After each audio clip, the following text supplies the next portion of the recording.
Hi guys, welcome to the channel. Thank you for joining me and thank you for your continued support. Right, so you might remember a while ago, quite a few months ago now actually, I did a video on FitNotes where the Tories had planned to take the responsibility for issuing FitNotes away from doctors and give them to like trained personnel that the DWP had put forward. And the Tories' argument was that GPs didn't have the time or indeed the responsibility to issue FitNotes, and that this was going to be put in the hands of the DWP. Well, this has changed now apparently, because even though Labour were initially going to take on the same thing, that's now changed, and I'm going to show you an article which talks all about it. So let's take a look. So here we are. Starmer ditches plans to end Britain's sick note culture. Keir Starmer has scrapped reforms designed to end Britain's sick note culture. This is what the Telegraph have said. A flagship Tory plan announced last year proposed to let work specialists rather than GPs decide whether employees were fit enough to do their jobs. The reforms were an attempt to tackle a surge in sick notes, now officially called FitNotes, after they were more than doubled from 5 million in 2015 to 11 million in 2022. However, a Labour minister in the House of Lords confirmed in a written response to a parliamentary question this week that the drive has now been abandoned. Baroness Sherlock said the government has no current plans to reform the FitNote statement of fitness for work in terms of the current form, in terms of the content of the form, or the healthcare professionals who are legally allowed to issue them. A Department for Work and Pensions spokesman confirmed it was the first time the government had said publicly it is not going ahead with the reforms. A Labour source argued they were lacking in detail.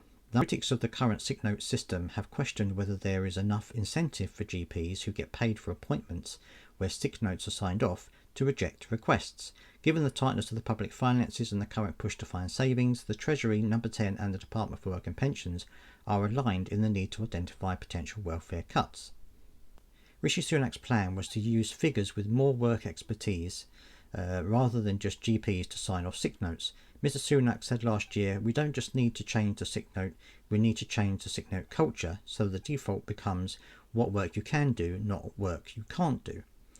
He later added, "We are also going to test shifting responsibility for assessments from GPs and giving it to specialist work and health professionals who have the dedicated time to provide an objective assessment of someone's ability to work and the tailored support they need to do." Yeah, I'm going to take that with a pinch of salt.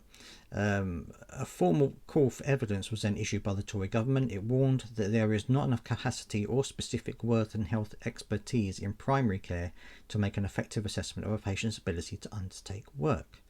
The move to ditch plans will prompt fears that the actions of Liz Kendall, the Work and Pensions Secretary, will fail to live up to her tough rhetoric about the need to tackle the ballooning welfare budget.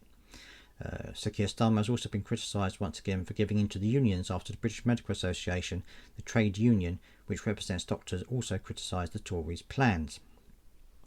Now, part of me thinks, well, this is obviously a good thing in terms of who issues the sick notes. I would rather it be issued by a doctor than a DWP assessor. Part of me wonders whether this was just a question of cost, whether the Labour Party thought, well, actually to put this in the hands of other people now would raise the cost of doing it, so rather than do that, we'll leave it in the hands of the GPs. Part of me thinks this was just a matter of cost rather than them thinking that it's better for the disabled people and people who are long-term sick. Cynical part of me, but obviously it's a good thing, because if they're going to be left in the hands of GPs, that's good, because we all know that although it's hard to see a GP these days, a GP has much more understanding of your health than a DWP professional would have. So let me know down in the comment section what you think. I'd love to hear your thoughts on this, and as always, if you've got this far, don't forget to subscribe for more news about DWP and health and benefits and things like that. And I'll see you next time.